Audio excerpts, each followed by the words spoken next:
வணக்கம் மக்களே, welcome to success ICT academy. இப்ப நம்ம பார்க்க போறது எதை பத்தி அப்படின்னா கண்டிஷனல் ஃபார்மேட்டிங் இன் எக்ஸல் எப்படி ஒரு கண்டிஷனல் ஃபார்மேட்டிங் பண்றது அப்படின்றது. இது ஆல்ரெடி 2 வீடியோ ப்ரீவியஸா போட்டிருக்கேன். இது இன்னொரு மெத்தட், அவ்வளவுதான். சரியா? இப்ப நம்ம என்ன பண்ண போறோம் அப்படின்னா, ஸ்கிரீன்ல நீங்க பார்த்துட்டு இருக்கீங்க, ஒரு டேட்டா செட் இருக்கு நம்ம கிட்ட.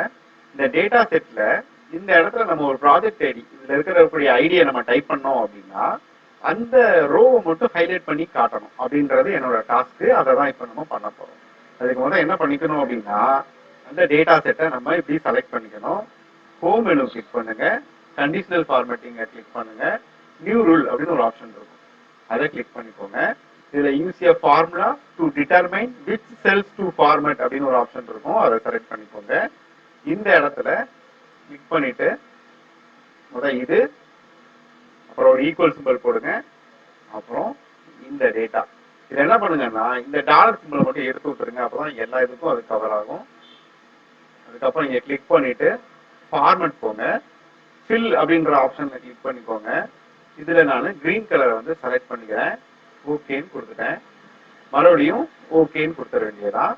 இப்ப நம்ம இங்க தேட வேண்டிய ப்ராஜெக்ட் ஐடியை நம்ம இங்க டைப் பண்ணோம் அப்படின்னா அது அந்த ரோவை மட்டும் கிரீன் கலர்ல காட்டும். ஓகே, ஸோ இப்போ டைப் பண்றதுக்கு பதிலாக ப்ரீவியஸ் வீடியோல இந்த ஸ்டேட்டஸ் மாதிரி பார்த்துருந்தோம் இல்லையா, அதே மாதிரி கூட இங்க நம்ம பண்ணலாம்.